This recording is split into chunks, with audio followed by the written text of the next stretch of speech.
भारत माता की, भारत माता की, भारत माता की। आंध्र प्रदेश के गवर्नर अब्दुल नजीर जी,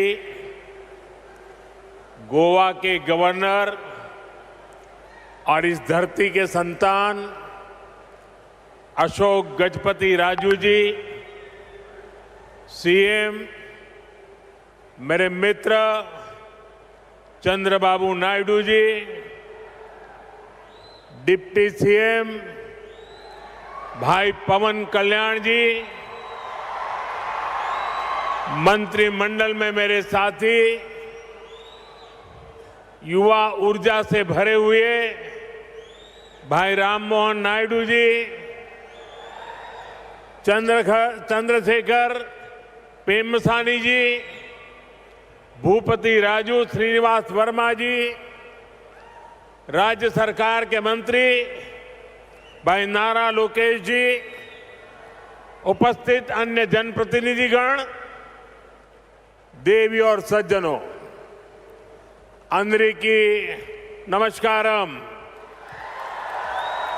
ఆంధ్ర ప్రదేశ్ గవర్నర్ అబ్దుల్ నజీర్ గారికి, గోవా గవర్నర్ అశోక్ గజపతి రాజు గారికి, మన ముఖ్యమంత్రి వర్యులు చంద్రబాబు నాయుడు గారికి, ఉప ముఖ్యమంత్రి సోదరులు పవన్ కళ్యాణ్ గారికి, మంత్రివర్గంలో నా సహచరులు రామ్మోహన్ నాయుడు గారికి, చంద్రశేఖర్ పెమ్మసాని గారికి, భూపతి రాజు శ్రీనివాస్ వర్మ గారికి, రాష్ట్ర ప్రభుత్వంలో మంత్రివర్యులు నారా లోకేష్ గారికి, ఇక్కడికి విచ్చేసిన ఇతర ప్రజాప్రతినిధులకు, నా సోదర సోదరీమణులకు అందరికీ కూడా నమస్కారం।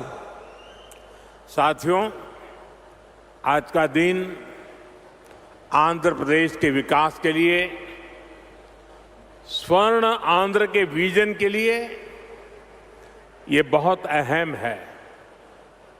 मुझे आज बहुत शुभ अवसर पर एक शुभ मास में उत्तर आंध्र की इस पवित्र भूमि पर आने का सौभाग्य मिला है। मैं सबसे पहले भगवान श्री वराह लक्ष्मी नरसिंह स्वामी के चरणों में प्रणाम करता हूं।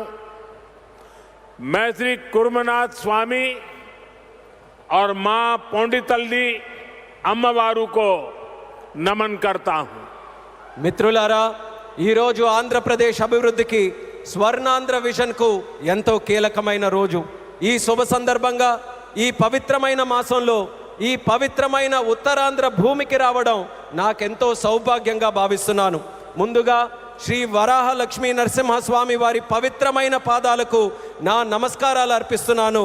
అలాగే కూర్మనాథ స్వామి వారికి, అమ్మ పైడితల్లి అమ్మవారికి నమస్కరిస్తున్నాను।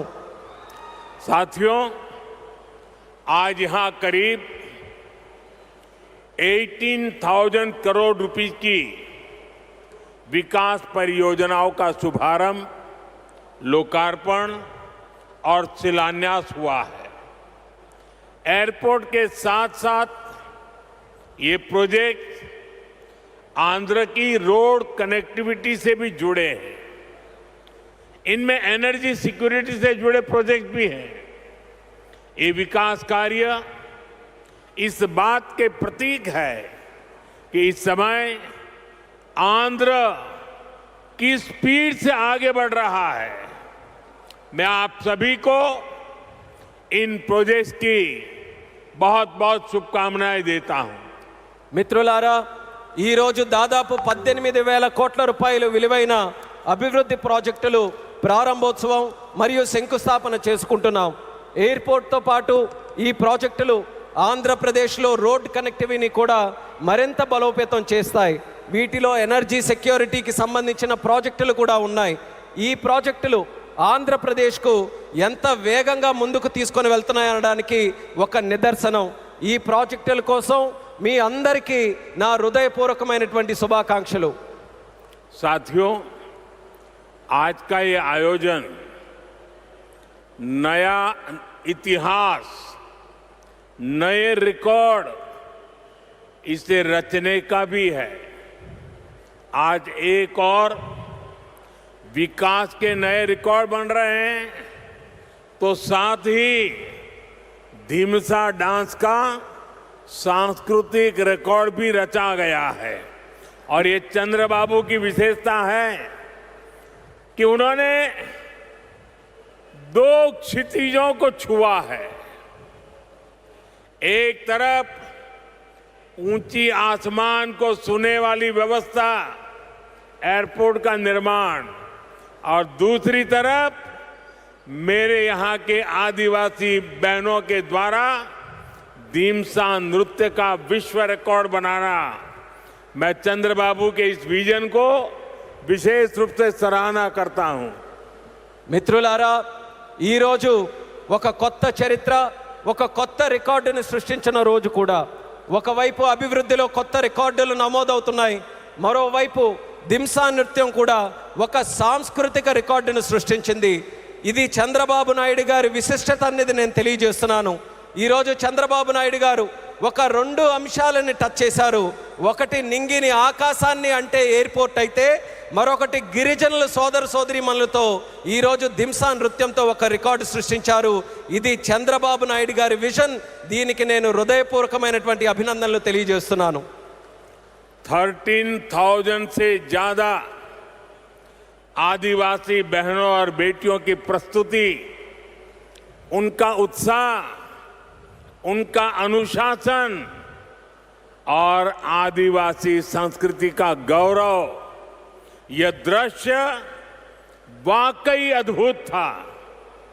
इसमें देश की विविधता की झलक भी थी और पीढ़ी दर पीढ़ी सहेज कर रखी गई जनजातीय विरासत भी थी। मैं इस प्रस्तुति के लिए आप सभी का और विशेष रूप से मेरी आदिवासी बहनों और बेटियों का बहुत बहुत अभिनंदन करता हूं। 13,000 మందికి పైగా గిరిజన పిల్లలు మరియు సోదరిమణుల తాలూకా ప్రదర్శన, వారి ఉత్సాహం, వారి క్రమశిక్షణ మన గిరిజన సంస్కృతికి సంబంధించిన ఒక గౌరవం. ఈ దృశ్యం నిజంగా అద్భుతంగా అనిపించింది. దీనిలో మన దేశం తాలూకా వైవిధ్యత కనిపించింది. అలాగే తరతరాలుగా సంరక్షించబడిన గిరిజన వారసత్వం కూడా ప్రతిబింబించింది. ఈ అద్భుతమైన ప్రదర్శనకు మన గిరిజన పిల్లలకు, సోదరిమణులకు, అలాగే ఇక్కడ ఉన్న అందరికీ కూడా నా హృదయపూర్వక అభినందనలు తెలియజేస్తున్నాను. साथियों, ये धरती अल्लूरी सीताराम राजू की धरती है। अल्लूरी सीताराम राजू जी ने जिस धरती पर आदिवासी हितों के लिए अपना जीवन समर्पित किया, आज उसी धरती पर आंध्र प्रदेश के एक नए एयरपोर्ट की शुरुआत हो रही है। ये एयरपोर्ट आंध्र और उत्तर आंध्र की ग्रोथ का रनवे है। ये आंध्र के युवाओं के बेहतर भविष्य का लॉन्च पैड है। मैं आंध्र प्रदेश के लोगों को, देश के लोगों को बहुत बहुत बधाई देता हूं। మిత్రులారా, ఈ నేల అల్లూరి సీతారామరాజు గారి నేల. అల్లూరి సీతారామరాజు గారు ఈ గిరిజన హక్కుల కోసం తన జీవితాన్ని అంకితం చేశారో ఆ పవిత్రమైన భూమిపైనే ఈరోజు ఆంధ్రప్రదేశ్కు ఒక కొత్త ఎయిర్పోర్ట్ ప్రారంభమవుతుంది. ఈ ఎయిర్పోర్ట్ ఆంధ్రప్రదేశ్, ముఖ్యంగా ఉత్తరాంధ్ర అభివృద్ధికి ఒక కొత్త రన్వేగా పనిచేస్తుంది. ఇది ఆంధ్ర యువత యొక్క ఉజ్వల భవిష్యత్తుకు ఒక కొత్త లాంచ్ ప్యాడ్లా పనిచేస్తుంది. ఈ సందర్భంగా ఆంధ్రప్రదేశ్ ప్రజలకు మరియు దేశ ప్రజలకు నా హృదయపూర్వక అభినందనలు. साथियों, पहले जब एयरपोर्ट बनते थे तो एयरपोर्ट के नाम एक ही परिवार के नाम पर चढ़ जाते थे। हमने इस परंपरा को बदला। हमने अयोध्या में एयरपोर्ट का नाम वाल्मीकि के नाम से जोड़ा। हमने पंजाब में संत रविदास जी के नाम से एयरपोर्ट का नाम जोड़ा। और साथियों, केंद्र की एनडीए सरकार ने निर्णय किया है कि इस नए एयरपोर्ट का नाम श्री अल्लूरी सीताराम राजू के नाम पर होगा। आंध्र प्रदेश का जो भी नागरिक इस एयरपोर्ट से यात्रा करेगा, देश और दुनिया का जो भी नागरिक इस एयरपोर्ट से यात्रा करेगा, उसे अल्लूरी सीताराम राजू जी के नाम से जन सेवा और राष्ट्र सेवा की प्रेरणा मिलेगी। మిత్రులారా, ఒక గతాన్ని మళ్ళీ గుర్తు చేసుకుందాం. ఒక సందర్భంలో భారతదేశంలో ఏ ఎయిర్పోర్ట్ నిర్మించినా ఒక్క కుటుంబం తాలూకా పేర్లే దానికి పెట్టేవారు. ఆ చరిత్రని మళ్ళీ ఎన్డీఏ ప్రభుత్వం తిరగరాసింది. అయోధ్యలో ఎయిర్పోర్ట్ ప్రారంభిస్తే దానికి వాల్మీకి గారి పేరు పెట్టాం. అలాగే పంజాబ్లో సంత్ రవిదాస్ గారి పేరుతోని ఎయిర్పోర్ట్ని ప్రారంభించాం. అలాగే ఈ కేంద్ర ప్రభుత్వంలో ఎన్డీఏ కూటమి ఒక ముఖ్యమైన నిర్ణయం తీసుకుంది. ఈ కొత్త ఎయిర్పోర్ట్కి అల్లూరి సీతారామరాజు గారి పేరు పెట్టాలనే నిర్ణయం తీసుకుంది. ఈ ఎయిర్పోర్ట్ ద్వారా ప్రయాణించే ప్రతి ఆంధ్రప్రదేశ్ పౌరుడు అల్లూరి సీతారామరాజు గారి పేరుతో ప్రజాసేవకు, దేశ సేవకు కూడా స్ఫూర్తి పొందుతారని తెలియజేస్తున్నాను. साथियों, बीते 12 इयर्स में देश के एविएशन सेक्टर ने असाधारण प्रगति की है। 2014 तक देश में केवल 74 एयरपोर्ट ऑपरेशनल थे। आज ये संख्या 166 है।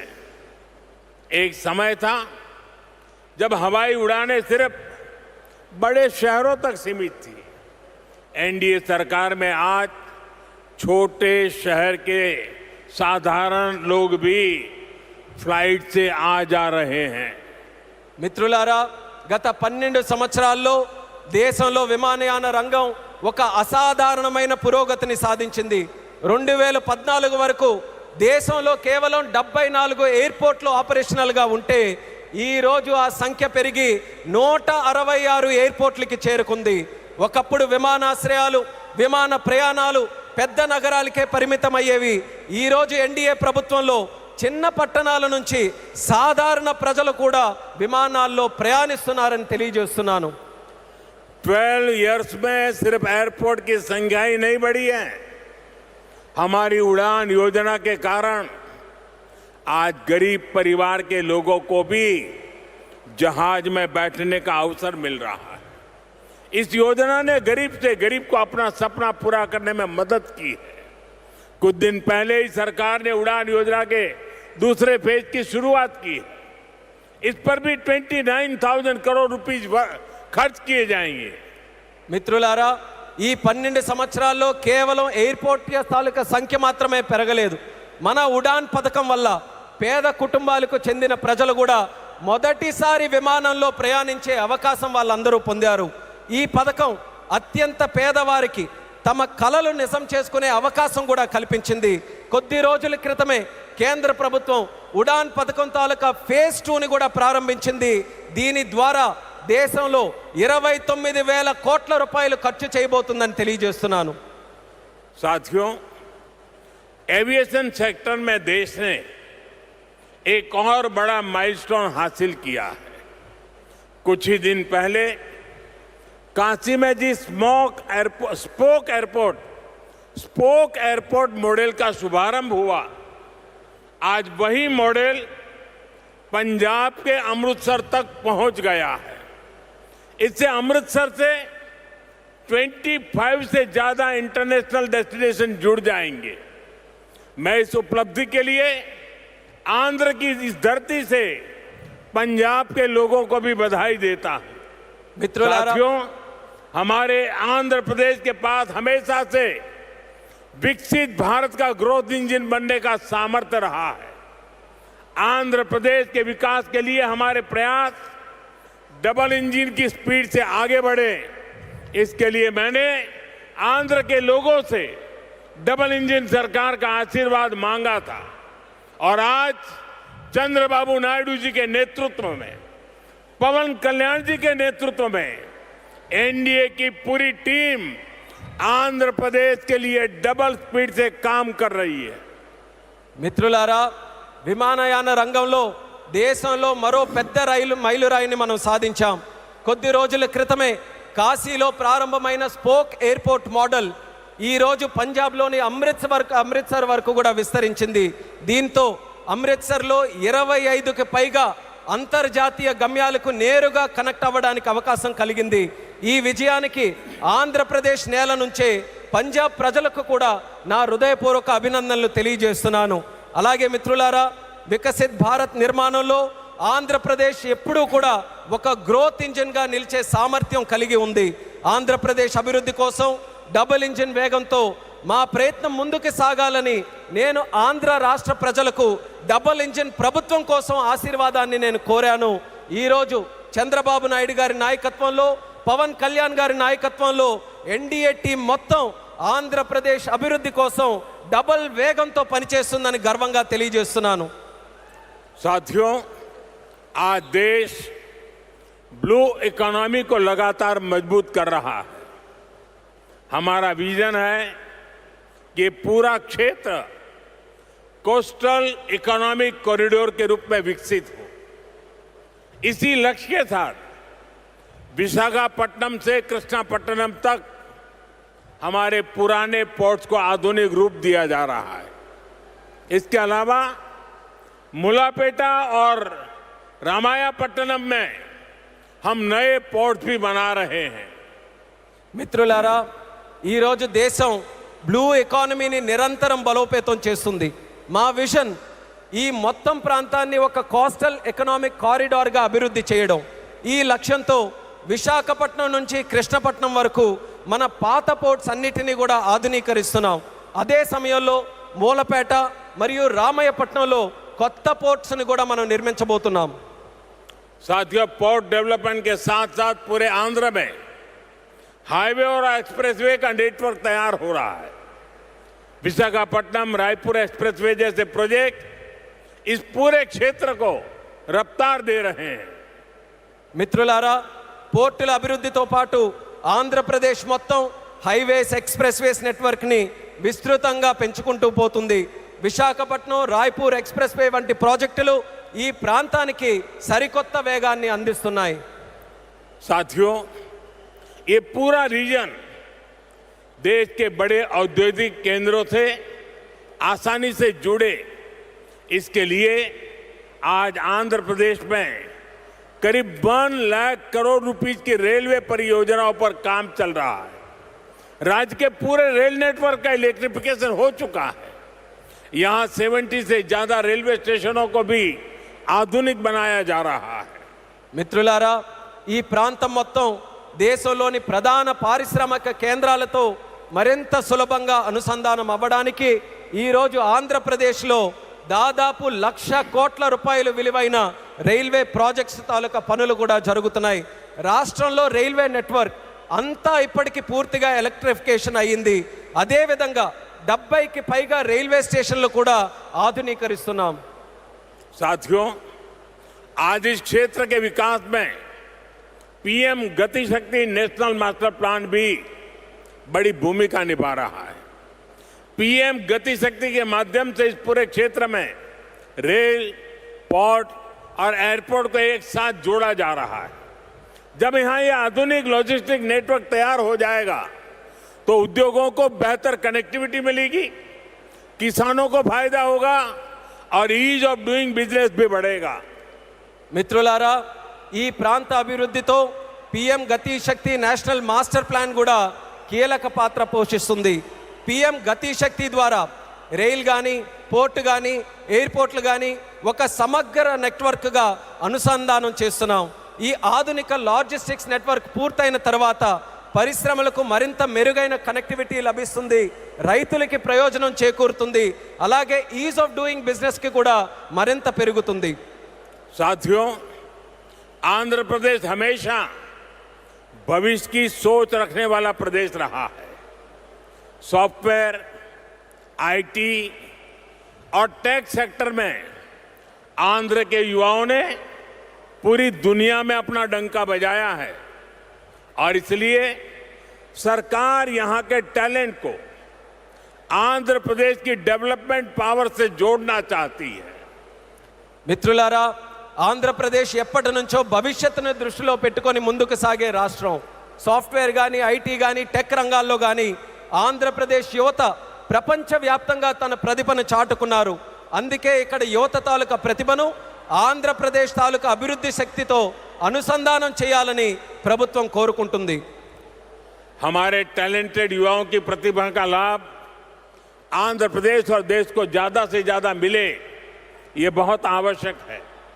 इसके लिए हमारा फोकस अब सेमीकंडक्टर जैसी फ्यूचरिस्टिक टेक इंडस्ट्री पर है.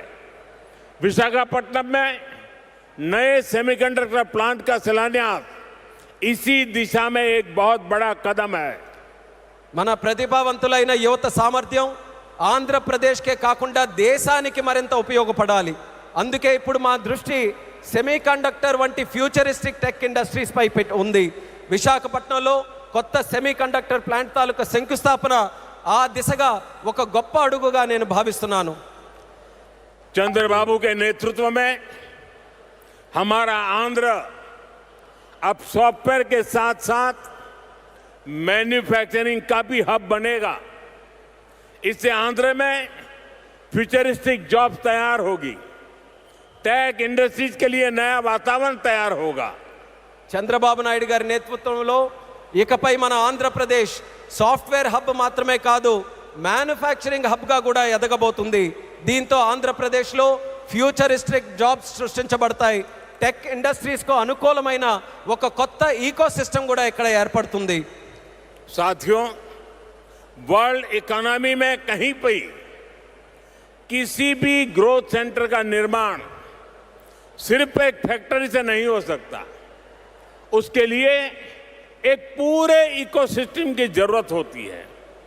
आज आंध्र प्रदेश में हम ग्रोथ का वही इकोसिस्टम तैयार कर रहे हैं.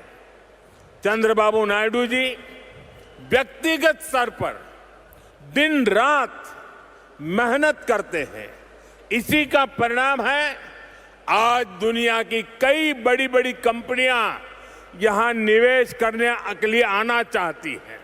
మిత్రులారా, ప్రపంచ ఆర్థిక వ్యవస్థలో ఏ గ్రోత్ సెంటర్ అయినా ఒక్క ఫ్యాక్టరీతో నిర్మించబడదు. దానికోసం ఒక పూర్తి ఈకో సిస్టమ్ని మనం ఏర్పాటు చేయాలి. ఈరోజు ఆంధ్రప్రదేశ్లో మనం అలాంటి గ్రోత్ ఈకో సిస్టమ్నే నిర్మించబోతున్నాం. మన ముఖ్యమంత్రి చంద్రబాబు నాయుడు గారు వ్యక్తిగతంగా రాత్రి పగలు రాష్ట్రం కోసం కష్టపడుతున్నారు. దాని ఫలితంగానే ఈరోజు ప్రపంచంలో ఉన్నటువంటి ప్రముఖ కంపెనీలు ఇక్కడ పెట్టుబడులు పెట్టడానికి ఎంతో ఆసక్తి చూపిస్తున్నాయి. साथियों, यहां सेमीकंडक्टर के साथ साथ एआई इंफ्रा और डेटा सेंटर पर भी काम हो रहा है. गूगल ने भी यहां $15 बिलियन के एआई और क्लाउड इंफ्रास्ट्रक्चर कैंपस की घोषणा की है.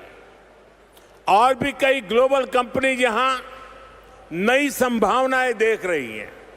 इसका बहुत बड़ा फायदा आंध्र प्रदेश के साथ साथ देश के यूथ को हो रहा है. మిత్రులారా, ఇక్కడ సెమీకండక్టర్తో పాటు ఏఐ ఇన్ఫ్రాస్ట్రక్చర్, డేటా సెంటర్స్ రంగాల్లో కూడా వేగంగా పనులు జరుగుతున్నాయి. గూగుల్ కూడా ఇక్కడ $15 బిలియన్ విలువైన ఏఐ మరియు క్లౌడ్ ఇన్ఫ్రాస్ట్రక్చర్ క్యాంపస్ని ఏర్పాటు చేయబోతుంది. ఇంకా అనేక అంతర్జాతీయ కంపెనీలు కూడా ఇక్కడ కొత్త పెట్టుబడులకు అవకాశాలు చూస్తున్నాయి. దీనివల్ల ఆంధ్రప్రదేశ్ యువత కాకుండా దేశ యువతకు కూడా ఒక్క గొప్ప ప్రయోజనం కలగబోతుంది. साथियों, आंध्र की इंडस्ट्रियल ग्रोथ स्टोरी केवल डिजिटल टेक तक से ही सीमित नहीं है. नकापल्ली में केंद्र सरकार बड़े फार्मा पार्क के लिए भी सहयोग दे रही है. इससे आंध्र प्रदेश देश के एक बड़े फार्मा हब के रूप में भी विकसित होगा. మిత్రులారా, ఆంధ్రప్రదేశ్ ఇండస్ట్రియల్ గ్రోత్ స్టోరీ కాకుండా డిజిటల్ టెక్ వరకే పరిమితం కాకుండా నక్కపల్లిలో కేంద్ర ప్రభుత్వం యొక్క భారీ ఫార్మా పార్క్ ఏర్పాటుకి కూడా సహకరిస్తుంది.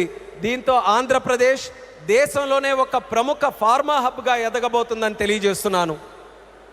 ग्रीन एनर्जी की फील्ड में भी अकेले रायलसीमा क्षेत्र में 5 लाख करोड़ रुपए से ज्यादा का इन्वेस्टमेंट हुआ है। मैं आज आंध्र प्रदेश के आप सभी लोगों को फिर विश्वास दिलाता हूं, हमारी सरकार ऐसी हर संभावनाओं को साकार करने के लिए दिन रात ये डबल इंजन सरकार काम करती रहेगी। గ్రీన్ ఎనర్జీ రంగంలో కూడా ఒక్క రాయలసీమ ప్రాంతంలోనే 5 లక్షల కోట్ల రూపాయలకి పైగా పెట్టుబడులు వచ్చాయి. ఈరోజు ఆంధ్రప్రదేశ్ ప్రజలందరికీ నేను మరోసారి హామీ ఇస్తున్నాను, ఇలాంటి ప్రతి అవకాశాన్ని నిజం చేయడానికి, ఆ కలని సాకారం చేయడానికి మా ప్రభుత్వం, ఈ డబుల్ ఇంజిన్ ప్రభుత్వం రాత్రి ప్రగలు కృషి చేస్తూనే ఉంటుందని తెలియజేస్తున్నాను. साथियों, आज आंध्र प्रदेश में हर सेक्टर में किस स्पीड से काम हो रहा है, इसका अंदाजा आप इस बात से लगा सकते हैं कि पिछले 3 यात्राओं में ही मैंने 2 लाख करोड़ रुपीस के प्रोजेक्ट का शुभारंभ यहां किया है।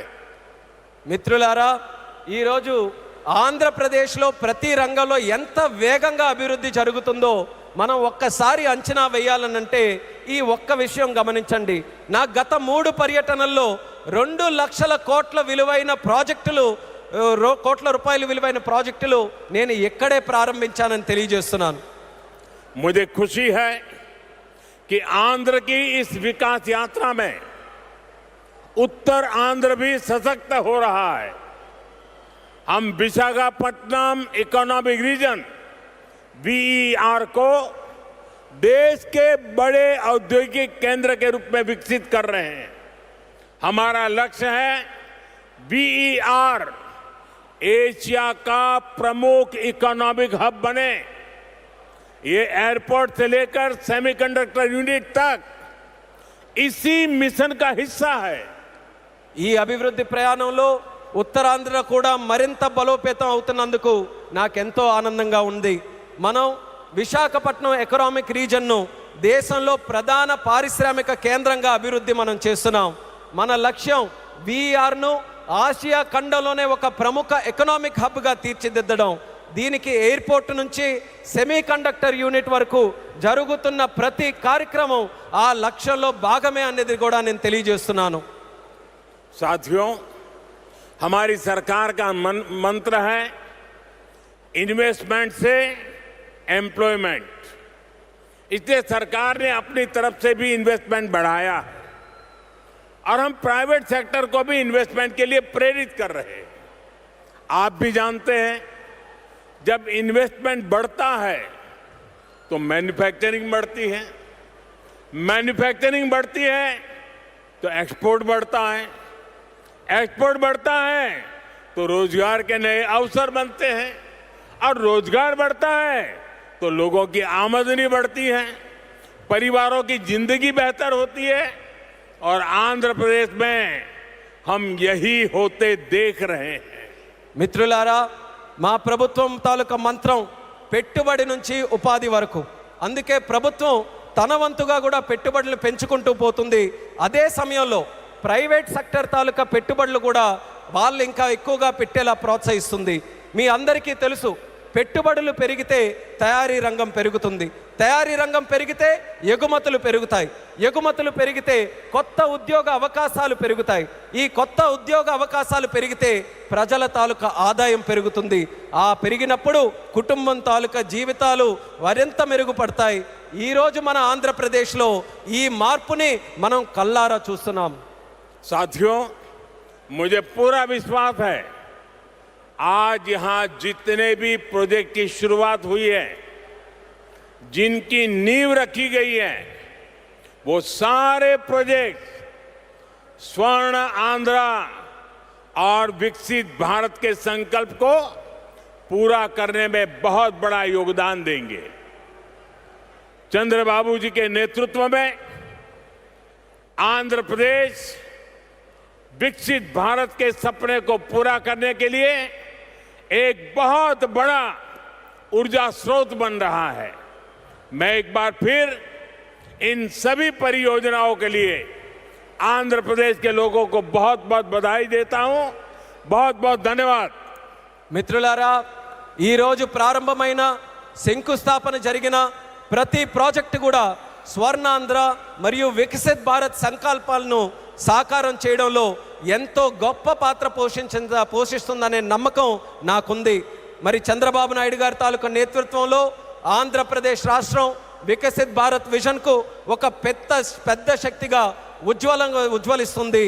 మరోసారి ఈ అన్ని ప్రాజెక్టుల సందర్భంగా ఆంధ్రప్రదేశ్ ప్రజలందరికీ నా హృదయపూర్వక అభినందనలు, అలాగే ఇక్కడికి విచ్చేసిన సోదర సోదరిమణులకి నా హృదయపూర్వక ధన్యవాదాలు తెలియజేసుకుంటూ నమస్కరిస్తున్నాను. భారత్ మాతా की జై, भारत माता की జై, भारत माता की జై. बहुत बहुत धन्यवाद.